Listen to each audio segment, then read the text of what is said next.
Hello everyone, I welcome you all on my YouTube channel Aim with us. Weekend mock analysis शुरू करने से पहले आप सभी लोगों से एक रिक्वेस्ट है कि आप सभी लोग इस वीडियो को आखिरी तक देखें और अगर आप चैनल पर नए हैं तो हमारे चैनल को सब्सक्राइब कर लें और हमारे टेलीग्राम के ग्रुप से जुड़ने के लिए टेलीग्राम के चैनल से जुड़ें जिसका लिंक डिस्क्रिप्शन बॉक्स में गिवन है और आप सभी लोग इस सेशन को अपने फ्रेंड्स के साथ शेयर कीजिए। तो चलिए शुरू करते हैं अपने वीकेंड मॉक एनालिसिस के पहले क्वेश्चन के साथ। हमारा पहला क्वेश्चन है A trapezium PQRS inscribes a circle which touches the circle at M N N B. Radius of circle is 10 cm. The length of each non-parallel side is 21 cm. What is the perimeter of the trapezium? तो देखिए इसमें non parallel sides वो हैं जो equal दे रखी हैं। तो इसका मतलब हमारा ट्रेपेजियम, मान लिया ये हमारा एक ट्रेपेजियम है, ये हमारा एक ट्रेपेजियम है, इसकी नॉन पैरेलल साइड्स इक्वल हैं। ये 21 सेंटीमीटर है और ये भी हमारे 21 सेंटीमीटर है और इसके अंदर एक सर्कल बना हुआ है जो इसकी चारों साइड्स को टच करता है कुछ इस तरह से, ऐसे। और ये ट्रेपेजियम है हमारा पी क्यू आर एस, ये है हमारा पॉइंट पी, ये है क्यू, ये है आर और ये है एस। और ये टच कहाँ कहाँ करता है, और ये टच करता है कहाँ कहाँ पे, एम पे करता है और ए पे करता है, एन पे करता है और बी पे करता है। तो देखिए नॉन पैरेलल साइड्स इक्वल होने की वजह से ये दोनों साइड्स में ये कॉन्ग्रुएंट सिमिलर फिगर रहेगा। अगर पी ए साइड हमारी एक्स है तो ए क्यू हमारी, मान लिया कि ये वाई है, तो ये सिमिलरिटी की वजह से ये वाला एस और बी हमारा भी एक्स हो जाएगा और बी आर हमारा वाई हो जाएगा। तो देखिए अभी दोनों टेंजेंट्स हैं पी ए और पी एम, तो ये इन दोनों की लेंथ इक्वल होगी तो ये भी एक्स हो जाएगा और सेम वे से S B is equal to S M हो जाएगा तो ये भी हमारा एक्स हो जाएगा। अब देखिए क्यू ए और क्यू एन ये भी दोनों टेंजेंट्स हैं, तो टेंजेंट्स की लेंथ इक्वल होती है एक बाहर पॉइंट से किसी सर्कल पे, तो ये वाई हो जाएगा और सेम वे से ये भी वाई हो जाएगा। तो अब हमें अब देखिए कि पी क्यू आर एस में एक्स कितनी बार आया है, देखिए एक बार, दो बार, तीन बार और ये चार बार। तो ये हमारा हो गया 4x और प्लस वाई कितनी बार आया, वाई भी देखिए एक बार, दो बार, तीन बार और चार बार, तो ये चार बार वाई भी आया है। तो टोटल हमारा कितना हो गया 4x plus Y, X plus Y. अब देखिए क्वेश्चन में कि एक्स प्लस वाई को हमने 21 मान रखा है। अगर हम इसमें इसकी वैल्यू पुट कर दें एक्स प्लस वाई की तो ये हमारा कितना हो जाएगा, ये हमारा हो जाएगा 4 इंटू 21। तो इसका जो सही आंसर हो जाएगा वो हो जाएगा 84 सेंटीमीटर, जो इसका पेरीमीटर हो जाएगा इस ट्रेपेजियम का। तो इसके लिए जो सही ऑप्शन हो जाएगा वो कौन सा हो जाएगा, वो ऑप्शन सही हो जाएगा, ऑप्शन बी इसका सही हो जाएगा। अगला क्वेश्चन है हमारा A can complete a work in 12 days, B in 16 days, C in 32 days. They start work together. A works for 3 days and leaves, and B leaves 3 days before the work is finished. In how many days was the work finished? तो देखिए इस question में ए जो काम complete करता है वो complete करता है कितने दिन में, 12 दिनों में। बी करता है 16 दिनों में, सी करता है 32 दिनों में। तो इनका जो एलसीएम हो जाएगा वो कितना हो जाएगा, वो हो जाएगा 96। यह टोटल वर्क हो गया। ए की एफिशिएंसी हो गई 8 12 96, बी की एफिशिएंसी हो गई 16 का 96 और सी की एफिशिएंसी हो गई 32 या 96। अब देखिए टोटल वर्क हमारा कितना है 96। अब जो काम करके चला जाता है उसके काम को माइनस कर देते हैं और जो काम फिनिश होने से पहले छोड़ के जाता है उसके काम को हम प्लस कर देते हैं। तो यहाँ जो काम करके जा रहा है वो ए जा रहा है, तो एक एक इन्हें 3 दिन में कितना काम किया तो उसको माइनस कर देंगे। 86 माइनस ए की एफिशिएंसी है 8, तो 3 दिन में कितना काम करेगा 24 काम, तो इसके 24 काम को माइनस कर देंगे। और फिर क्या है बी अब जा रहा था 3 दिन पहले, तो 3 दिन पहले अगर ये ना जाता तो कितना काम कर देता, इसकी एफिशिएंसी है 3 और 3 दिन में कितना काम कर देता, तो ये कर देता कितना 3 या 9 काम कर देता। तो इस तरह से कितना काम अब बचेगा, अभी बचेगा कितना,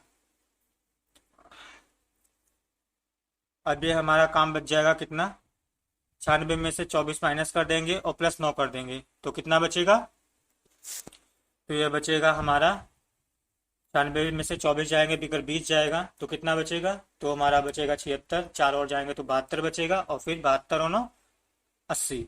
तो ये बचेगा 80 ग्राम। ये हो गया 80। तो अब देखिए, अब इस काम को कितने दिन में करवाना है, ये काम कितने दिन में फिनिश हुआ। तो 80 बटे, शायद कुछ मिस्टेक हो रही है क्या इसमें, 12 8 96, 16 छक्का 96, 32 तिया 96। तो 96 में से अगर ए 3 दिन काम करेगा तो 24, और फिर बी 3 दिन पहले जा रहा है, तो 3 तिया, ओ सॉरी सॉरी, बी जा रहा है। यहाँ पे थोड़ी सी मिस्टेक हो रही है।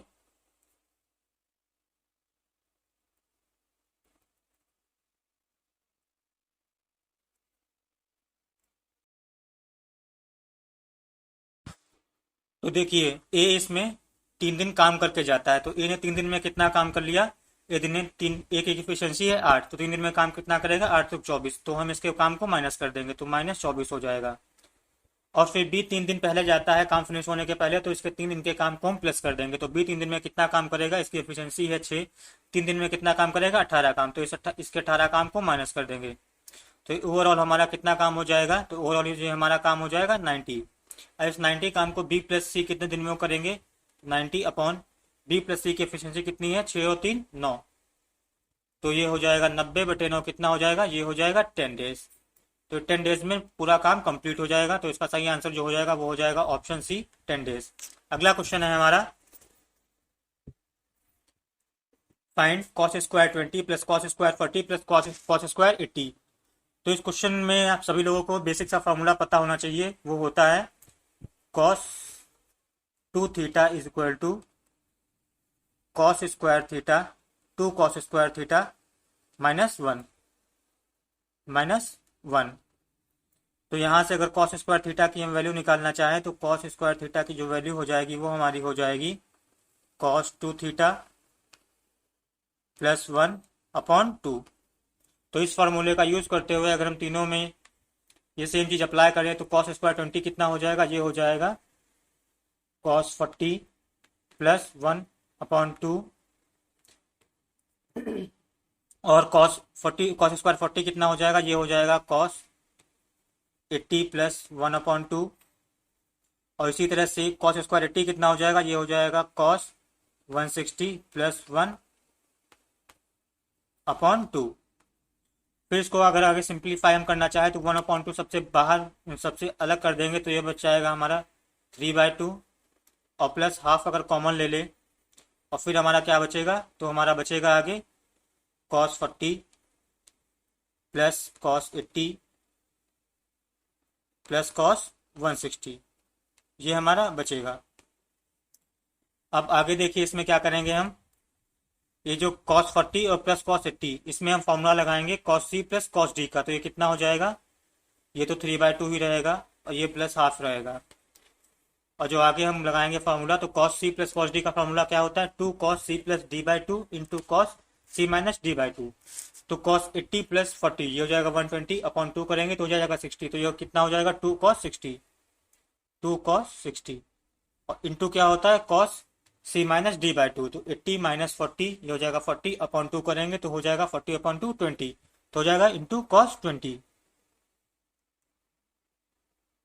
अब देखिए, इस cos 160 को क्या लिख सकते हैं हम, cos 180 माइनस 20, तो ये कितना हो जाएगा माइनस cos 20, ये हो गया। अगर हम इसको अगर फर्दर और सॉल्व करें, तो देखिए क्या मिलता है हमें, तो मिलता है 3/2, तो सेम ऐसे उतर आएगा, प्लस हाफ भी ऐसे ही आ जाएगा। अब देखिए cos 60 की वैल्यू कितनी होती है, cos 60 की वैल्यू होती है हाफ, तो ये हो जाएगा हाफ, cos 20 ऐसे ही रहेगा हमारा, और ये माइनस cos 20। अब देखिए, इस हाफ से 2 से ये 2 कैंसिल आउट हो जाएगा, अब हमारा ब्रैकेट के अंदर बचेगा cos 20 माइनस cos 20, तो ये भी कैंसिल आउट हो जाएगा, ये हमारा हो जाएगा 0। तो फाइनली जो हमारा आंसर बचेगा वो हमारा कितना बचेगा, वो आंसर बचेगा हमारा 3/2। तो इसका सही आंसर हो जाएगा 3/2 इस क्वेश्चन के लिए। और ऑप्शन कौन सा सही हो जाएगा इसका, इसके लिए जो ऑप्शन सही हो जाएगा वो हमारा हो जाएगा ऑप्शन सी, इसका सही हो जाएगा। अगला क्वेश्चन है हमारा, there are 6 faces in a cube, Sumit fix 1 cube on each of the faces, the dimensions of all the cubes are same, what is the ratio of the total surface area of the newly found solid to the area of the single cube। तो देखिए, इसमें जो हमें given है कि हमें एक cube given है, ये हमारा ओरिजिनल क्यूब था। हम इसमें क्या करते हैं कि इसमें जितनी जो 6 साइडें हैं, 6 साइडों में एक एक क्यूब सेम साइज का इसमें इसमें और लगा देते हैं। किस तरह से, तो देखिए ये चीज़ है। माना कि ये हमने इस तरह से इसमें एक क्यूब लगा दिया इस साइड से,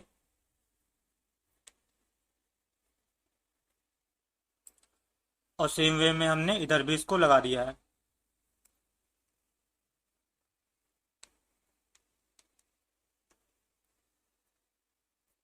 ये चीज़, तो अब देखिए जब चारों साइड से इसमें क्यूब्स लग जाएंगे 6 साइड से, तो जो बीच वाला जो है हमारा बेसिक वाला क्यूब, ये हमारा ढक जाएगा। और जो हमने अलग से 6 क्यूब लगाए होंगे उनकी 5 साइडें होंगी, वो सरफेस एरिया हमें केवल विजिबल होगा। तो जो नई फिगर बनेगी इससे, तो उसका जो सरफेस एरिया होगा वो कितना होगा, वो हमारा हो जाएगा। तो देखिए उसमें जो पांच पांच साइड रहेंगी, तो उसमें से देखिए 6 तो हमारे क्यूब लग जाएंगे, उनकी 5 साइड का एरिया कितना हो जाएगा, 5 इंटू साइड इनका हमने मान लिया कि इनकी साइड एक थी, तो इसका 5 इंटू 1 का स्क्वायर। और फिर रेशियो किसका करेंगे, बेसिक वाले का। इसका एरिया कितना होगा, 6 इंटू साइड स्क्वायर, तो ये 1 का स्क्वायर। तो अब देखिए 6 से 6 कट जाएगा ये, और ये कितना बचेगा, 5:1। तो इसका जो रेशियो होगा वो हो जाएगा आंसर 5:1। इसका आंसर सही हो जाएगा, ऑप्शन ए इसका सही हो जाएगा। ये देखिए। तो चलिए बढ़ते हैं अपने अगले क्वेश्चन की तरफ। अगला क्वेश्चन है हमारा, two man A and B are 75 kilometre apart and walking towards each other with the speed of 10 kilometre and 5 kilometre, and a cow is running at 14 kilometers per hour from man A towards man B and again towards man A, so until A meets B. Find the distance traveled by the cow. तो देखिए इसमें दो आदमी हैं। ये हमने मान लिया कि ये हमारा P है और ये हमारा Q है। यहाँ पे आदमी हमारा A है, यहाँ पे आदमी हमारा B है। तो देखिए इन दोनों की स्पीड्स जो गिवन है वो कितनी गिवन है, A की स्पीड है 10 और बी की स्पीड है 15। ये दोनों एक दूसरे की तरफ चलना शुरू करते हैं और पी की डिस्टेंस है 75 किलोमीटर। अब देखिए एक यहाँ पे काऊ है, वो कहाँ से स्टार्ट करती है, वो स्टार्ट करती है एंड काउ रनिंग इतने फ्रॉम टू मैन ए। एक काऊ है यहाँ पे, वो यहाँ से चलना शुरू करती है और ये जब तक चलती जाती है जब तक बी को नहीं मिलती है। जब बी को मिल जाती है तो फिर ये वापस लौटती है ए की तरफ। तो सेम ये ऐसे ही काव चलती रहती है। तो हमें बताना है काव कितना डिस्टेंस कवर की। देखिए काव कब तक चलती रहेगी, काव जब तक चलती रहेगी जब तक ए और बी मिल नहीं जाते। और ए और बी कितने टाइम में मिलेंगे, वो मिलेंगे तो टाइम इनका मिलने का कितना हो जाएगा, डिस्टेंस 75 अपॉन इनके बीच रिलेटिव डिस्टेंस कितनी हो जाएगी, 10 और प्लस 5, तो ये हो जाएगा 15, 15 पचे 75। तो 5 घंटे बाद ए और बी मिल जाएंगे। तो इन 5 घंटों में हमें बताना है काव कितना चली होगी। तो इन 5 घंटों में काव कितना चली होगी, वो चली होगी time into distance, time into speed. तो इसका डिस्टेंस कितना चली होगी, distance equal to speed into time. Speed cow की कितनी है, वो हमारे 14 किलोमीटर गिवन दे रखी है और टाइम है हमारा 5 घंटे। तो ये कितना चल जाएगी, 70 किलोमीटर डिस्टेंस चल जाएगी जब तक ए और बी आपस में नहीं मिलेंगे। तो इसके लिए ऑप्शन हो जाएगा सही, ऑप्शन डी इसका सही हो जाएगा। If x plus 1/x equal to -1/-√3 find x की पावर 17 प्लस 1 अपॉन x की पावर 17। तो देखिए x प्लस 1/x जैसे रखा है -1/-√3। अगर इसको हम क्यूब कर देते हैं तो ये हमें क्या मिलेगा, तो हमें मिलेगा x cube plus 1 upon x cube. तो ये क्या होता है, ये होता है -3 का क्यूब हो जाएगा और -3 इंटू -√3 -√3। अगर हम फिर इसको सॉल्व करेंगे तो x cube plus 1/x cube, ये हमें कितना मिल जाएगा, ये हमें मिल जाएगा 0। तो यहाँ से अगर हम देखना चाहें तो यहाँ से x की पावर 6 की वैल्यू क्या आ जाएगी, वो आ जाएगी -1। तो अब देखिए x की पावर 17 दे रखा है, तो अगर हम x की पावर 18 बनाना चाहें तो इसको x से डिवाइड और मल्टीप्लाई करेंगे। तो ये हमारा हो जाएगा x की पावर 18 अपॉन x और प्लस x अपॉन x की पावर 18। ये हमने इसको बना लिया, कन्वर्ट कर लिया। अब फर्दर इसमें क्या करते हैं, अब देखिए x की पावर 6 -1 है, तो x की पावर 18 भी हमारा -1 होगा। तो हो जाएगा -1 अपॉन x और ये भी हो जाएगा -x अपॉन 1। तो ये हमारा कितना बचेगा, अगर माइनस कॉमन ले लें तो यहाँ से हमारा माइनस कॉमन लेने के बाद ये बचेगा x प्लस 1/x, ये हमारा इतना बचेगा। अब हम इसमें अगर वैल्यू डाल देते हैं इसकी, तो हमारा कितना आंसर इसका आ जाएगा फाइनली, तो इसका आंसर आ जाएगा माइनस, और x प्लस 1/x की वैल्यू दे रखी है हमें -√3, तो माइनस माइनस प्लस हो जाएगा, तो इसका आंसर हो जाएगा प्लस का √3, जो इसका सही आंसर होगा। तो इसके लिए ऑप्शन हमारा हो जाएगा सही कौन सा, इसके लिए हमारा ऑप्शन सही हो जाएगा, ऑप्शन डी इसका सही हो जाएगा। अगला क्वेश्चन है हमारा, find the reflection of A point 3,5 in line x बराबर -2। तो सबसे पहले इस क्वेश्चन को करने के लिए हम कोऑर्डिनेट प्लेन ड्रॉ कर लेते हैं। ये हमने कोऑर्डिनेट प्लेन ड्रॉ कर लिया, ये हमारा हो गया ओरिजिन 0,0, ये हमारी लाइन हो गई x बराबर -2, ये हमारी लाइन हो गई। तो ये कोऑर्डिनेट कितना हो गया, ये कोऑर्डिनेट हो गया हमारा -2,0, और हमारा पॉइंट कौन सा है 3,5। तो यहाँ पे हमने मान लिया हमारा कोई पॉइंट है ये 3,5। अब देखिए रिफ्लेक्शन बनते टाइम, इससे पहले मैं पहले भी बता चुका हूँ कि जो पॉइंट होता है उसकी हाइट और जो इमेज हमारी बनेगी उसकी हाइट, मतलब ये हाइट, ये अगर इसमें 5 है तो जो इमेज हमारी बनेगी उसकी भी हाइट 5 रहेगी। और ये जो लाइन होती है, लाइन को हम मानते हैं कि ये मिरर है हमारा, तो ये हमारा मिरर है। मिरर होने की वजह से जो हमारा पॉइंट होता है, जो पॉइंट से जो मिरर से इस पॉइंट की जो हॉरिजॉन्टल डिस्टेंस होती है, ये कितनी है हमारी, ये देखिए 2 यूनिट है, ये हमारी 3 यूनिट है, तो टोटल कितनी हो गई 5 यूनिट। ये 5 यूनिट मिरर जब इसकी इमेज बनेगी तो ये भी इसकी इमेज से 5 यूनिट ही रहेगी, तो ये भी हमारी 5 यूनिट रहेगी। ये -2 है, -2 में अगर 5 यूनिट जोड़ेंगे तो कितना बच जाएगा -7, तो इस -7 के कोऑर्डिनेट पे इसकी इमेज बनेगी और हाइट इसकी 5 रहेगी। तो इसकी जो इमेज बनेगी कहाँ पे बनेगी, -7,5 पे, ये यहाँ पे इसकी इमेज बनेगी -7,5। इसके लिए ऑप्शन कौन सा सही हो जाएगा, ऑप्शन ए इसका सही हो जाएगा। अगला क्वेश्चन है हमारा, a man, his wife and his son works in a park. Man works for 4 days, women work for 7 days and son works for 8 days। Ratio of daily wages of a man and women is 7:4 and that of man and child is 7:3। If total income is ₹16,000, find the daily income of women. तो देखिए इसमें जो ratio को जो हमें दे रखा है wages का, वो देखिए कितना दे रखा है, वो हमें दे रखा है मैन, वाइफ और चाइल्ड का। तो इसमें मैन और वुमेन मतलब चाहे उसकी वाइफ का दे रखा है 7:4 का, और फिर क्या दे रखा है, मैन और चाइल्ड का दे रखा है 7:3 का, तो ये 7:3 ये हमारी वेजेस का रेशियो है। अब ये काम कितने दिन करते हैं, मैन काम करता है 4 दिन, और वुमेन काम करती है 7 दिन, और सन इनका काम करता है 8 दिन।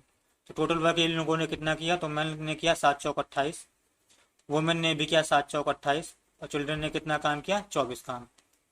तो ये हो गया, तो इसी के अकॉर्डिंग इनको पैसा भी मिलेगा। तो कितना टोटल हो गया, 28 गुना 56 और 4 60 80, तो ये टोटल हो गया हमारा 80। और इस 80 की हमें वैल्यू कितनी गिवन दे रखी है, इस 80 की वैल्यू हमें गिवन दे रखी है 16,000। तो यहाँ से 1 यूनिट की अगर वैल्यू निकालना चाहें तो कितनी हो जाएगी, एक की वैल्यू हमारी हो जाएगी 200। और हमें निकालना क्या है, find the daily income of women. तो इनकम डेली वुमेन की कितनी है, वो है 4 यूनिट। तो इस 4 की वैल्यू कितनी हो जाएगी, तो इस 4 की जो वैल्यू हो जाएगी वो हमारी हो जाएगी कितनी, 800। तो इस क्वेश्चन के लिए सही आंसर हो जाएगा, वो हो जाएगा 800, ऑप्शन ए इसका सही हो जाएगा, ऑप्शन ए इसका सही हो जाएगा। ये देखिए, बढ़ते अपने अगले क्वेश्चन की तरफ। In a triangle ABC, AD is the bisector of angle BAC and BAD is equal to 60 degree. Also given that AB is equal to C, AC is equal to B, BC is equal to A, what is the length of AB? तो देखिए इसमें जो हमें given है सबसे पहले वो draw कर लेते हैं। ये कोई ट्राइंगल हमारा ABC है, ये हमारा BAC है। इसमें जो हमें गिवन है AB की लेंथ हमें C दे रखी है, और AC की लेंथ B दे रखी है, और BC की लेंथ A दे रखी है।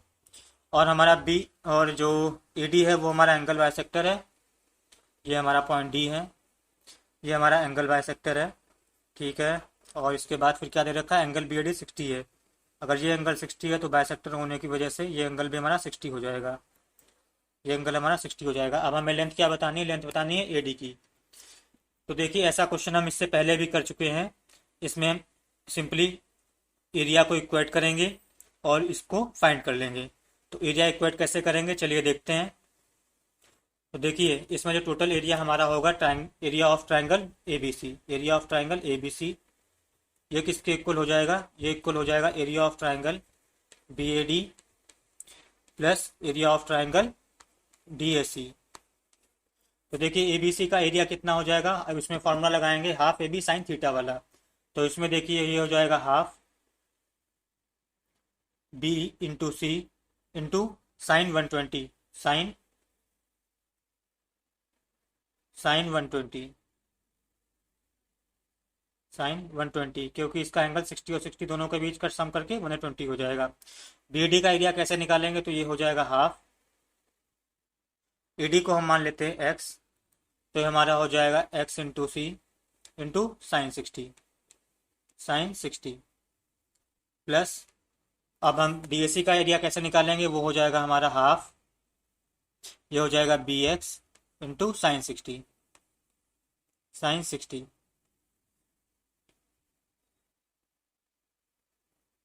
अब देखिए साइन 60 की वैल्यू और साइन 120 की वैल्यू इक्वल होती है, और ये हाफ हाफ भी सारा इक्वल होता है, तो ये सारा कैंसिल आउट हो जाएगा। तो ये हाफ ये हाफ ये हाफ कट जाएगा, और साइन 60 और साइन 120 से कट जाएगा। तो ये इसको जब फर्दर और आगे हम अगर सॉल्व करेंगे तो हमें क्या मिलेगा, तो वो हमें मिलेगा B C is equal to, अगर यहाँ से हम x कॉमन ले लें तो ब्रैकेट में हमारा बचेगा b प्लस सी। तो हमारी जो x की वैल्यू आ जाएगी, मतलब ए डी की लेंथ, वो कितनी हो जाएगी, B C upon B plus C. ये इसका सही आंसर हो जाएगा। तो ऑप्शन इसके लिए कौन सा सही हो जाएगा, इसके लिए जो ऑप्शन सही हो जाएगा वो हमारा हो जाएगा ऑप्शन सी, इसके लिए सही हो जाएगा। अगला क्वेश्चन है हमारा, a table is sold for ₹3500, GST account for 1/13 of the selling price except GST and the profit was 1/12 of the cost price, find the cost price. तो देखिए अगर हम इसमें अगर मान ले क्वेश्चन में कि हमारी सीपी अगर 12 है, सीपी अगर हमारा 12 है, तो प्रॉफिट कितना होता है 1/12, तो प्रॉफिट हमारा 1/12 हो जाएगा 1, तो हमारा एसपी कितना हो जाएगा, एसपी हो जाएगा हमारा 13। और फिर हमारा जो जीएसटी है, जीएसटी जीएसटी कितना है, GST 1/13 of the selling price है, तो 1/13 का मतलब 1/13, तो जीएसटी हमारा 1 हो जाएगा। तो इसका जो फाइनली प्राइस हो जाएगा वो कितना हो जाएगा, 13 और प्लस 1 14, फाइनली इसका प्राइस हो जाएगा 14। तो इस 14 की वैल्यू हमें गिवन दे रखी है कितनी, इस 14 की वैल्यू हमें दे रखी है 3500। अगर इसको कट करेंगे 7 से तो 7 दूनी 14, 7 पच्चे 35, 00, एक की जो वैल्यू आ जाएगी वो हमारी कितनी आ जाएगी, वो आ जाएगी हमारी 250। अब हमें क्वेश्चन में बताना क्या है, क्वेश्चन में हमें बताना है इसकी सीपी, तो सीपी हमने कितना मानना है 12, तो 12 की वैल्यू कितनी हो जाएगी, 25 इंटू 12 300 होता है, एक जीरो और बढ़ा देंगे तो ये हो जाएगा 3000। तो इसका सही आंसर हो जाएगा 3000, ऑप्शन 20 के लिए सही हो जाएगा। अगला क्वेश्चन है हमारा, इन 40 liters mixture of acid, the ratio of acid and water is 5:3 and the amount of water should be added so to the mixture so that the ratio of acid and water becomes 3:1। तो देखिए इसमें इस mixture में हम water मिला रहे हैं, तो हम क्या करेंगे, इसमें एसिड के रेशियो को कांस्टेंट कर मतलब सेम बनाएंगे। तो देखिए यहाँ पे जो रेशियो दे रखा है एसिड का, ये हमें दे रखा है 5, यहाँ पे दे रखा है 1, तो इन दोनों को सेम करेंगे, तो पहले वाला तो सेम ऐसे उतार लेंगे, दूसरे वाले में सेम करने के लिए इसको हम 5 से मल्टीप्लाई कर देंगे, तो ये हो जाएगा 5:50। तो देखिए इनिशियल हमारा 5:3 की वैल्यू ये हमें गिवन रख ये कितना है 40 लीटर। तो यहाँ से एक की वैल्यू कितनी आ गई हमारी, एक की वैल्यू आ गई हमारी 5। अब देखिए इसमें हमने पानी कितना मिलाया, तो पानी हमने मिलाया है 3 से 13, ये कितना गैप आ रहा है 12 यूनिट का। तो 12 की वैल्यू कितनी हो जाएगी, 1 यूनिट की वैल्यू 5 है, तो 12 की कितनी हो जाएगी 60 लीटर।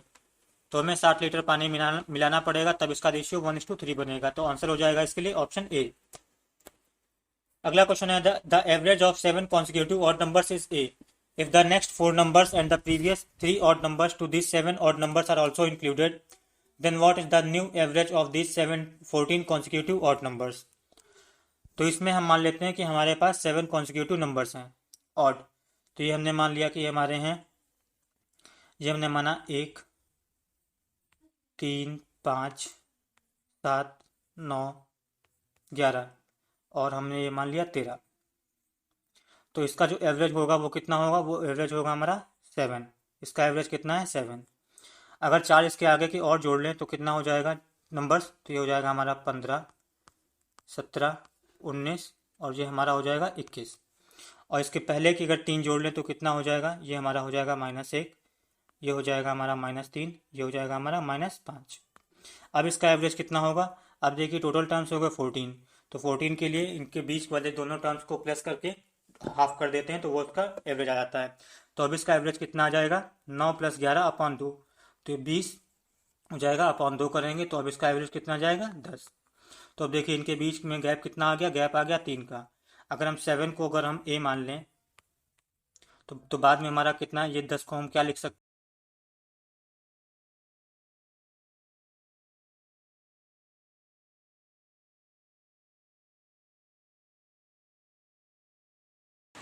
पचपन 50 is distributed among x, y, z and w such that x gets 25% less than z, y gets 1/3 less than x, but w gets 11/9% more than x. Find the sum of share of y and z. तो उसमें देखिए 4 persons हैं हमारे, x, y, z और w। सबसे पहले दे रखा है x gets 25% less than z। 25% वो होता है 1/4। तो अगर हमारा z अगर 4 पाता है तो x कितना पाएगा, 1 इससे कम पाएगा, तो ये 3 पाएगा। फिर दे रखा है y gets 1/3 less than x। x को अगर 3 मिलता है तो y कितना, 1/3 इससे लेस, मतलब 1 इससे कम, तो y कितना पाएगा, 2 पाएगा। ठीक है, but w gets 1/9 more than x। तो अगर हम x को अगर 9 अगर मान लेते हैं तो w कितना पाता है, इससे 1 ज़्यादा पाता है, तो w कितना पाता है, 10 पाता है। तो फाइनली अगर देखिए अगर x को अगर हम 9 बनाते हैं तो y हमारा कितना बन जाएगा, y को हम मानेंगे, इसको भी हम 3 से बल्कि पूरे को 3 से मल्टीप्लाई कर लेंगे, तो ये हमारा y हो जाएगा हमारा 6 और z हमारा कितना हो जाएगा, ये हो जाएगा हमारा 12। तो इनका जो फाइनली रेशियो आएगा वो हमारा आ जाएगा 9:6:12:10। अब हमें क्या बताना है, y और z का शेयर बताना है। y और z का शेयर देखिए कि टोटल मिलके कितना हो गया, 18। तो बाकी अदर्स दोनों का कितना शेयर बचेगा, बाकी दोनों शेयर का बचेगा 10 प्लस और 19, मतलब टोटल का अगर हाफ कर देंगे तो हाफ से थोड़ा सा कम मिलेगा y और z को, और थोड़ा सा ज़्यादा हाफ से मिलेगा x और w को। तो देखिए टोटल हमें दे रखा है कितना, ये दे रखा है 55 50। इसका अगर हम हाफ कर देंगे तो कितना बचेगा, वो हमारा बचेगा 27 और फिर 150 का 75। 27 75 से थोड़ा सा कम y और z को मिलेगा, थोड़ा सा कम। इससे कौन सा ऑप्शन है, वो हमें दिख रहा है कि 2700, तो इसलिए सही आंसर हो जाएगा ऑप्शन सी। अगला क्वेश्चन है हमारा a man and his wife, sorry ये क्वेश्चन रिपीट हो गया है। अगला क्वेश्चन देखते हैं, if x (1 + 1 = 0 then find the value of this. तो देखिए अगर इस इक्वेशन को हम सॉल्व करें तो हमें क्या मिलेगा, वो हमें मिलेगा x² और ये हमारा हो जाएगा +1 = 11x। अगर इसको हम x से डिवाइड कर दें दोनों साइड में तो हमें क्या मिलेगा, ये मिलेगा हमें x + 1/x = 11। अब अगर हम इसको स्क्वायर करेंगे दोनों साइड से तो क्या मिलेगा हमें, x² + 1/x² = 11 का स्क्वायर -2, तो ये कितना बचेगा, 121 - 2 119। अगर क्यूब कर देंगे हम इस वाली इक्वेशन को तो क्या मिलेगा हमें, x³ + 1/x³ = 11 का क्यूब -3 × 11। तो देखिए 11 का क्यूब होता है 1331 और इसमें से 33 माइनस कर देंगे तो कितना बचेगा, 1298। अब आप सभी लोग जो गिवन इक्वेशन है उसको ध्यान से देखिए। तो देखिए इस 1 को हम छोड़ देते हैं तो बचता है हमारा x³। इस x³ के साथ ये +1/x³ लिख करेंगे तो ये क्या हमें मिलेगा, x³ + 1/x³। ये एक ब्रैकेट में लिख लेते हैं। फिर अगला ब्रैकेट हमें क्या मिलेगा, अगले में देखिए हमें x² है, इस x² के साथ हम इस वाले x² को ऐड करेंगे तो कितना बनेगा, x² + 1/x²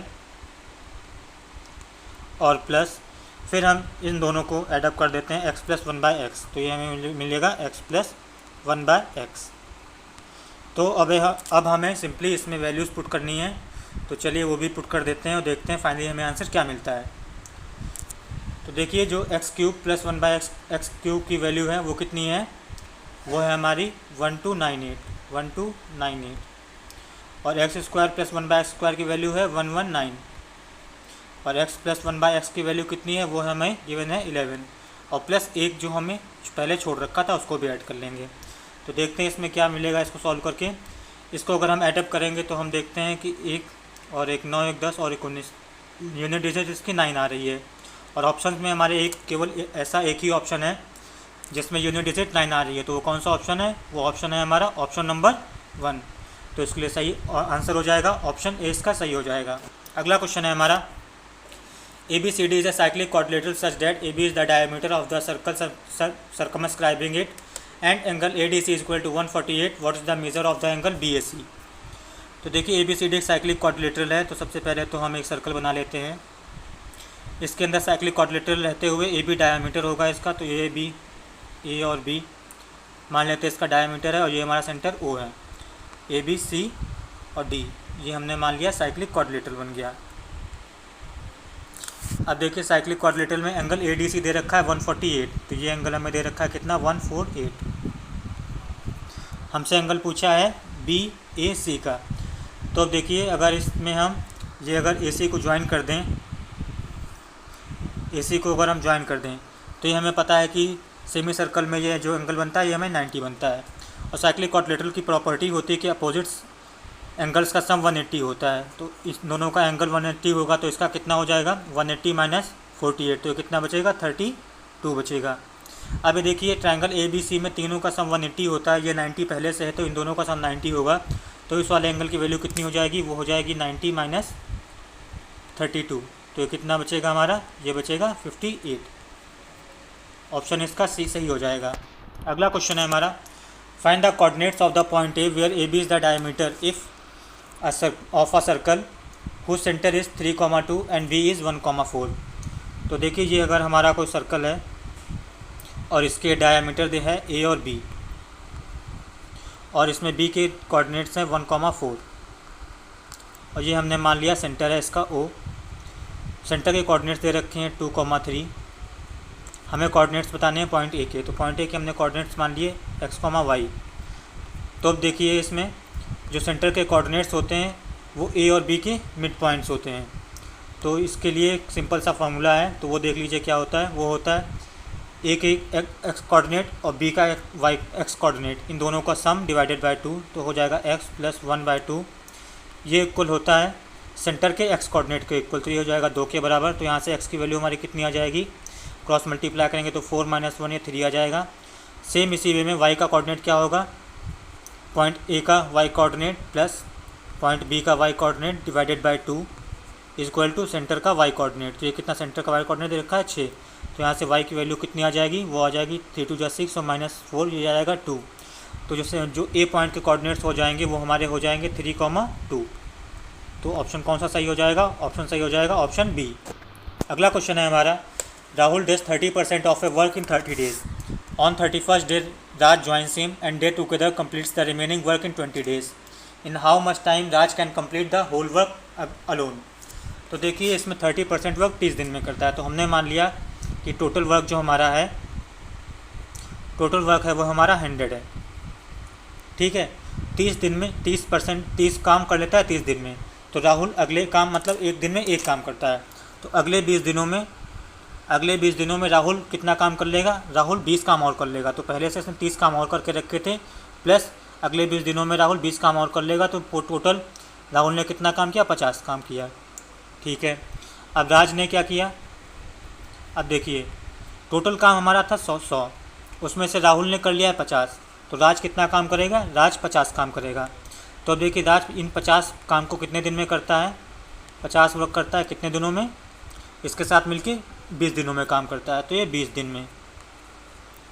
और हमें बताना है कि राज टोटल काम को कितना करेगा, तो टोटल काम हमने माना 100, अगर 50 काम वो 20 दिन में करता है तो 100 काम कितने दिन में करेगा?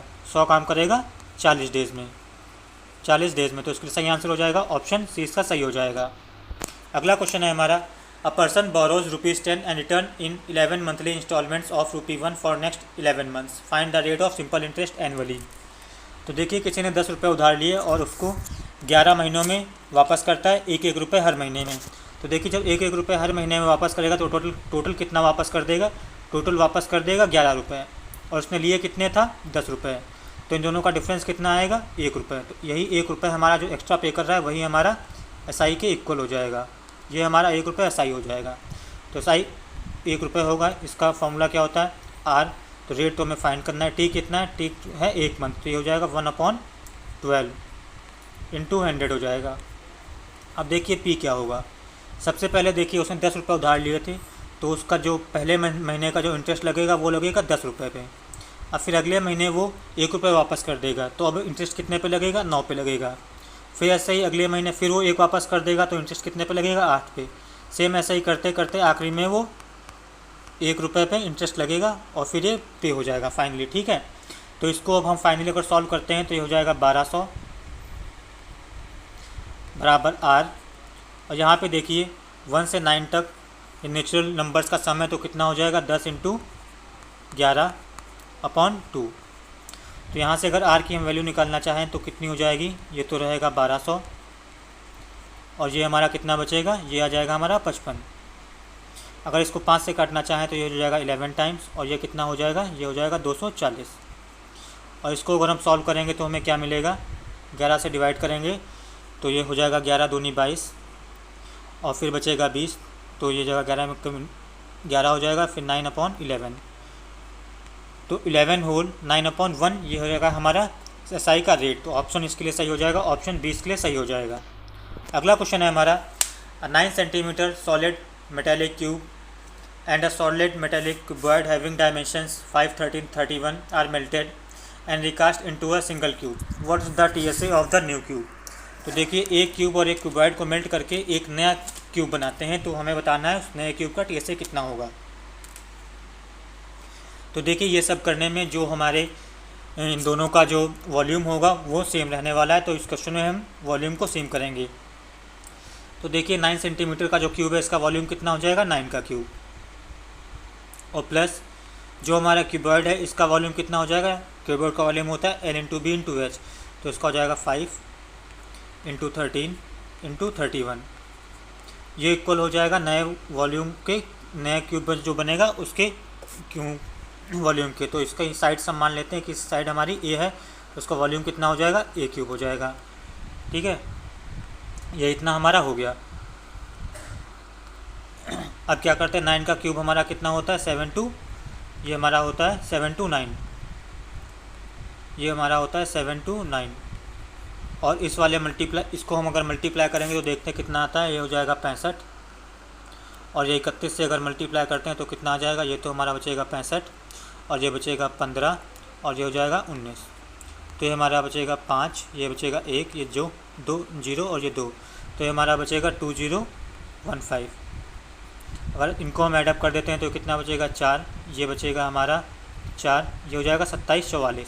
अब 27 44 किसका क्यूब होता है, ये क्यूब होता है 14 का, ये 14 का क्यूब किसके इक्वल हो जाएगा, ये हो जाएगा A के क्यूब के इक्वल, जो हमारा नया क्यूब बना है उसके वॉल्यूम के। तो इसका नया वॉल्यूम क्यूब की साइड कितनी आ जाएगी, नया जो क्यूब है उसकी साइड हमारी आ जाएगी 14 सेंटीमीटर।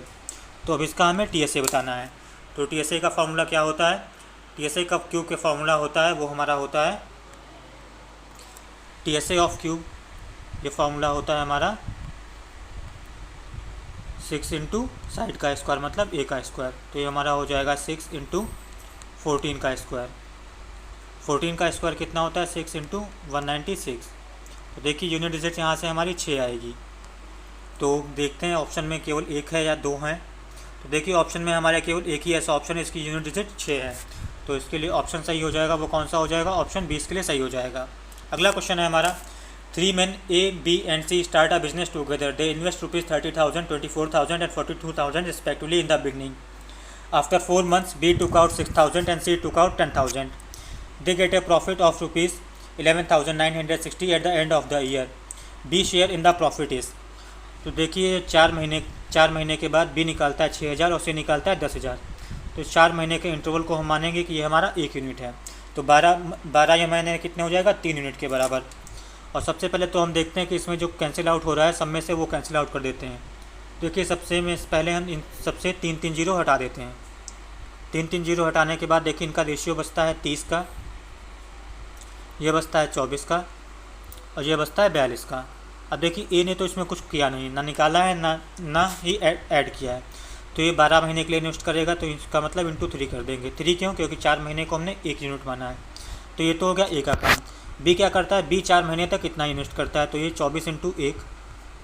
फिर अगले 8 महीनों के लिए मतलब 2 यूनिट के लिए क्या करता है? बी 6000 निकाल लेता है, तो 18 में से 6, 24 में से 6 निकाल लेगा तो कितना बचेगा? 18। तो अब इस 18 को ये 2 यूनिट के लिए इन्वेस्ट करता है। सेम ऐसे ही सी इसमें से 42 को 1 यूनिट के लिए करता है, और फिर इसमें से 10 यूनिट निकाल लेता है, तो ये बचता है 32। फिर 32 को इन्वेस्ट करता है 2 यूनिट के लिए। फाइनली अगर हम इसको सॉल्व करना चाहें तो 30 या 90 हो जाएगा। ये कितना हो जाएगा? 24 और 36, एक ही हो जाएगा हमारा, 24 36 60 हो जाएगा। ये हमारा कितना बचेगा? ये तो होगा 42 और ये बचेगा 64। तो 64 और 40 100 हो जाएगा, और 100 और 108 हो जाएगा जी। फर्दर अगर हम इसको 2 से काटना चाहें तो ये हमारा बचेगा 45, ये हमारा बचेगा 30, और ये बचेगा हमारा कितना? 59। तो अगर हम इसको सॉल्व, अब हमें बताना है बी का शेयर, तो बी का शेयर कितना है? 30। टोटल हमारा कितना है? 45 और ये 30 कितना हो जाएगा? 70 और 50, 70 50 120, और ये हो जाएगा हमारा कितना? 70 और 70 75 हो जाएगा, 125 हो जाएगा, और ये हो जाएगा 134। ये हमारा हो जाएगा 134 इंटू कितने हो जाएगा? 11960 से। तो जब हम इसको अगर आगे सॉल्व करके आएंगे तो ये हमारा आंसर मिलेगा 2803।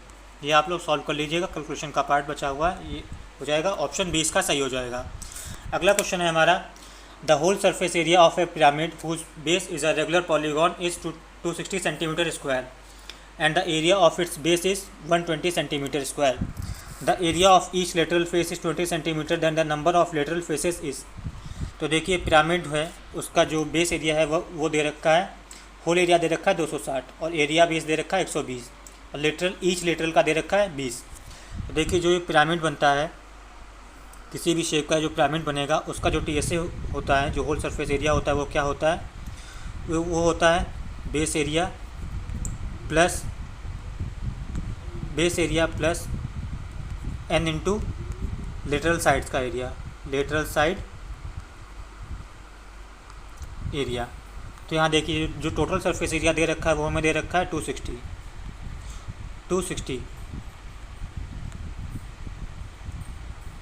और जो हमें बेस एरिया दे रखा है वो हमें दे रखा है 120, प्लस हमने इसके साइड्स n मान लिया, और ईच लेटरल साइड का एरिया दे रखा है हमारा 20। तो यहाँ से अगर n की वैल्यू हम निकालना चाहें तो कितनी आएगी हमारी? 160 में से 120 निकाल देंगे तो ये बचेगा 140, और ये 20 से डिवाइड हो जाएगा तो कितना आएगा? ये n की वैल्यू कितनी आ जाएगी? 7। तो इसके कितनी साइड्स हैं? 7। ऑप्शन ए इसका सही हो जाएगा। अगला क्वेश्चन है हमारा, railway fares of first second third classes between the 2 station were in the ratio 2:3:4। The fares of first and second class were subsequently reduced by 20% and 30%। If during a year the ratio between the passengers of first class, second class and third class were 4:3:2 and the total collection by the sales of tickets was 31,050, then find the collection from the passenger of second class। तो देखिए इसमें जो fair का value ratio दे रखा है वो दे रखा है हमें 2:3:4, और फिर अगले साल क्या होता है, इनका फेयर फर्स्ट क्लास और सेकंड क्लास का 20% और 30% कम हो जाता है। तो फेयर ये देखिए, इसको हम इजी करने के लिए इसको मान लेते हैं कि ये हमारा रेशियो है 20, ये है हमारा 30, ये है हमारा 40। अगले साल क्या होता है, ए का फेयर 20% कम हो जाता है, तो 20 का अगर 20% कम हो जाएगा तो कितना? 4 हो जाएगा, कम हो तो कितना बचेगा? 16। सेम वे में अगर सेकंड क्लास का अगर 30% कम हो जाता है तो कितना बचेगा? 30 का 30% 9 हो जाएगा, तो कितना बचेगा? 21। इसमें कोई चेंज नहीं आता है, तो ये हमारा 40 ही रहेगा। अब जो हमारे पैसेंजर्स का रेशियो है वो है हमारा 4, ये हमारा है 3, और ये है हमारा 2। तो जो टोटल कलेक्शन होगा वो कितना होगा? इन दोनों का मल्टीप्लाई होगा। तो ये फर्स्ट क्लास से 64 रुपये आएंगे कलेक्शन के, सेकंड क्लास से 63 आएगा, और थर्ड क्लास से 80 आएगा। तो हमारा टोटल कलेक्शन कितना आ जाएगा? इन सब को अगर हम ऐडअप करेंगे तो हमारा टोटल कलेक्शन कितना हो जाएगा? वो हो जाएगा, देखिए आप लोग, ये हो जाएगा 60 और 60 120, 80 200, तो ये हो जाएगा हमारा 207। और इस टोटल कलेक्शन की हमें वैल्यू कितनी गिवन दे रखी है? वो हमें वैल्यू दे रखी है 31,050, 31,050, ये हमें दे रखी है 31,050। अब अगर हम इसको अगर 9 से अगर काटना चाहें तो कितना बचेगा हमारा, ये हो जाएगा 9 दूनी 18, 9 त्रिक 27। तो ये बचेगा हमारा 9 त्रिक 27, कैरी लगा कितना 4, तो होगा 40, 9 चौक 36, 9 पचे 45 और ये जगह हमारा 0। अगर फिर हम इसको 23 से काटना चाहेंगे तो 1 यूनिट की वैल्यू हमारी कितनी आ जाएगी, तो 23 से ये 1 टाइम्स जाएगा और फिर ये हमारा कितना बचेगा, ये हमारा बचेगा 1 टाइम्स 23 तो 9 बचेगा, तो 95 हो जाएगा। 23 यहाँ 69 टाइम्स जाएगा, ये कितना जाएगा 23 यहाँ 69 टाइम्स जाएगा और फिर ये कितना बचेगा 11, तो 115 हो जाएगा। 23 बचे 115 तो हो जाएगा 1350। अब हमें निकालना क्या था क्वेश्चन में वो भी देख लेते हैं एक बार। जो क्वेश्चन में हमें निकालना है वो निकालना है कलेक्शन फ्रॉम सेकंड क्लास। तो सेकंड क्लास से जो कलेक्शन है वो हमारा कितना है, वो है 63। तो अब हम इसके 63 की वैल्यू निकालते हैं, कितनी आएगी। तो देखिए जो 63 की वैल्यू आ जाएगी वो कितनी आ जाएगी इसकी, आखिरी में तो 0 आ जाएगा, 3 से करेंगे तो आखिरी में 5 आएगा। और फिर क्या करेंगे, अब देखिए इसको भी इजी वे में अगर सॉल्व करना चाहें तो कैसे करेंगे। देखिए 63 है तो 7 और 9 का मल्टीपल होना चाहिए सबसे पहली बात, तो ये आंसर इसको सॉल्व करने की ज़रूरत नहीं पड़ेगी। तो इसके ऑप्शंस देख लेते हैं पहले। 7 और 9 का मल्टीपल हमें देखना है। तो देखिए 9 का तो है लेकिन 7 का नहीं है। और ये देखते हैं 9 का तो है 7 का है क्या, 13 7 91 और 3 35 7 का है। और ये वाला देखते हैं, ये 9 का तो है 7 का तो है क्या, तो ये भी 7 का नहीं है। और ये सेम ऑप्शन रिपीट हुए हैं तो ये भी 7 का नहीं है। तो जो हमारा सही आंसर हो जाएगा वो हो जाएगा 94 50, ऑप्शन 20 का सही हो जाएगा। अगला क्वेश्चन देखते हैं। Trains P and Q move along parallel lines in the same direction. Train P completely overtakes the train Q in 60 seconds and the passenger in the train P crosses train Q in 40 seconds. If the train have their speeds in the ratio 2:1, what is the ratio of their lengths? तो इनकी length का ratio हमने माना x और y है। तो पहले condition में देखिए ट्रेन Q को ओवरटेक करते 60 सेकेंड्स में, तो ये हो जाएगा ट्रेन की लेंथ हमने x + y माना है, तो ये हो जाएगा टाइम 60 सेकेंड्स हो जाएगा। और इन दोनों का स्पीड्स कितना हो जाएगा 2 - 1, तो ये हो जाएगा 1। अगले में क्या होता है, and a passenger in the train P crosses train Q, train Q को क्रॉस करता है तो Q की स्पीड हमने लेंथ मानी है y, टाइम कितना लेता है 40 सेकेंड। फिर से इनकी स्पीड का डिफरेंस कितना हो जाएगा 1 हो जाएगा। तो यहाँ से देखिए अगर इन दोनों क्वेश्चंस को हम डिवाइड कर देंगे तो हमें क्या मिलेगा, अगर डिवाइड कर देंगे तो हमें मिलेगा x + y upon y equal to मिलेगा 3:2। तो यहाँ से देखिए इन दोनों का रेशियो क्या मिलेगा, x/y का वो हो जाएगा 1:2। इन दोनों की लेंथ्स का रेशियो हो जाएगा 1:2, ऑप्शन डी इसका सही हो जाएगा। अगला क्वेश्चन है हमारा, if the average of p numbers is 3p, if p - 1 is subtracted from each number what will be the new average. तो देखिए अगर हमें पता है अगर किसी का भी एवरेज ए दे रखा है, अगर ईच टर्म से अगर x माइनस कर देते हैं तो उसका एवरेज भी x से कम हो जाता है। तो सेम वे में अगर इसका एवरेज 3p है, अगर ईच टर्म से अगर इसका p - 1 सब्ट्रैक्ट कर देंगे तो इसका एवरेज भी p - 1 से गिर जाएगा। तो इसके लिए जो न्यू एवरेज हो जाएगा वो कितना हो जाएगा, न्यू एवरेज हो जाएगा 2p + 1। तो ऑप्शन सही हो जाएगा ऑप्शन डी। अगला क्वेश्चन है हमारा, in a bag there are a coins of 25 paise 50 paise and 1 rupee. Total coins are 220 and the total rupees in bag is 120. The number of coins of 1 rupee is 3 times that of 25 पैसे coins. The number of coins of 50 पैसा is. तो देखिए 3 प्रकार के इसमें coins हैं 1 रुपये की, तो मान लिया इसको 100 पैसा, फिर हमारा 50 पैसा और फिर 25 पैसा। इसमें हमें गिवन रखा है 1 रुपये के जो कॉइन है वो 3 टाइम्स है 25 पैसे के कॉइन्स। अगर 25 पैसे के कॉइन्स को हम x मान लें तो जो 1 रुपये के कॉइन्स है वो हमारे कितने हैं 3x। टोटल कॉइन्स हमारे कितने हैं 220। तो जो 50 पैसे के कॉइन्स कितने बचेंगे, वो हमारे बचेंगे 220 - 3x। तो अब देखिए अगर इसकी वैल्यू को हम फाइंड करना चाहें तो इसको हम 100 से इंटू करेंगे, इसको हम इसकी वैल्यूज़ अगर निकालना चाहें तो क्या होगा टोटल वैल्यूज़, तो 100 वाले कॉइन्स की वैल्यूज़ कितनी हो जाएगी, दोनों को मल्टीप्लाई करेंगे तो हमारा बचेगा 300x। इसको अगर मल्टीप्लाई करेंगे तो कितना बचेगा 22 × 5 = 110 और 2 0 और -150x, और ये कितना बचेगा 25x। इन सब को अगर हम ऐडअप कर दें तो हमें कितना मिलेगा, वो हमें मिलेगा, तो ये देखिए और ये हमें है 50x है, तो 325 325 में से अगर 150 निकल जाएगा तो कितना बचेगा हमारा, ये बचेगा 125x 125x प्लस 11,000। ये हमारी टोटल वैल्यू किसके गिर रखी है, 160 रुपये के, और इसको पैसे में कन्वर्ट करेंगे तो जो जीरो और लगा देंगे। तो यहाँ से x की वैल्यू कितनी आ जाएगी, इसको इधर ले जाएंगे तो ये बचेगा हमारा 5,000 अपॉन 125। ये 500 काटेंगे तो 4 टाइम्स हो जाएगा, तो ये हो जाएगा हमारा x की वैल्यू 40 आ जाएगी।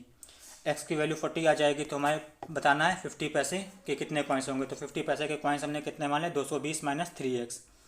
तो ये हमारा हो जाएगा 220 माइनस 3x। तो 220 माइनस 3x, 3x की वैल्यू पुट करेंगे तो -3 इंटू 120।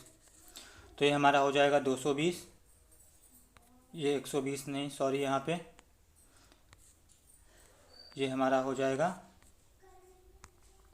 इंटू हो जाएगा हमारा ये 40 से। तो ये हमारा कितना हो जाएगा, 220 में से 120 निकल जाएंगे तो ये हमारा बचेगा कितना, कुछ मिस्टेक हो गई है क्या, फिर से इसमें कैलकुलेशन में देखते हैं। टोटल कॉइन्स हैं हमारे 220 और 3x निकालने हैं, और हमें 50 पैसे के कॉइन्स, सॉरी यहाँ पे थोड़ी मिस्टेक हो गई है मेरे से।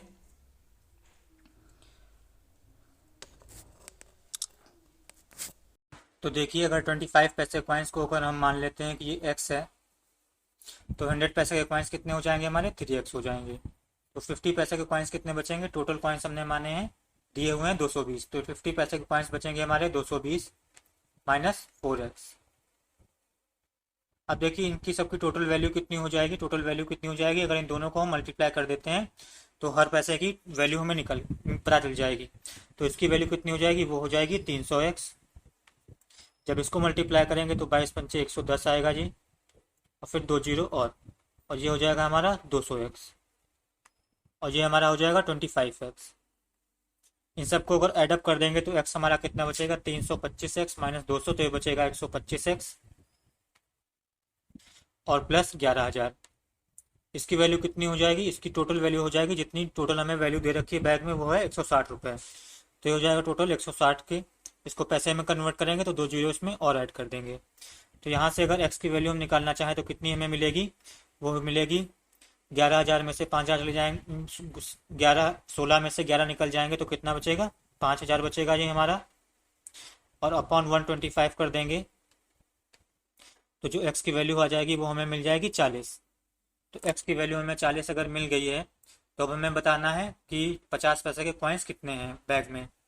तो 50 पैसे के कितने कितने कॉइन्स हैं बैग में, वो हमें बताना है। तो देखिए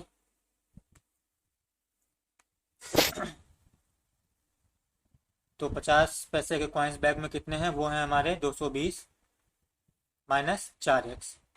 अगर यहाँ पे हम वैल्यू पुट करें तो 220 माइनस 4 इंटू 40, तो ये हो जाएगा 160। 220 में से अगर 160 चले जाएंगे तो कितना बचेगा, तो बचेगा 60। तो 50 पैसे के कॉइन्स कितने हैं बैग में, वो हैं 60 कॉइन्स हैं। तो इसके लिए ऑप्शन जो सही हो जाएगा वो हमारा कौन सा हो जाएगा, जो हमारा ऑप्शन सही हो जाएगा वो हो जाएगा ऑप्शन सही, ऑप्शन ए इसके लिए सही हो जाएगा। अगला क्वेश्चन देखते हैं। तो चलिए फ्रेंड्स आज के लिए इतना ही था। Thanks for watching the video. Please like share and subscribe the channel.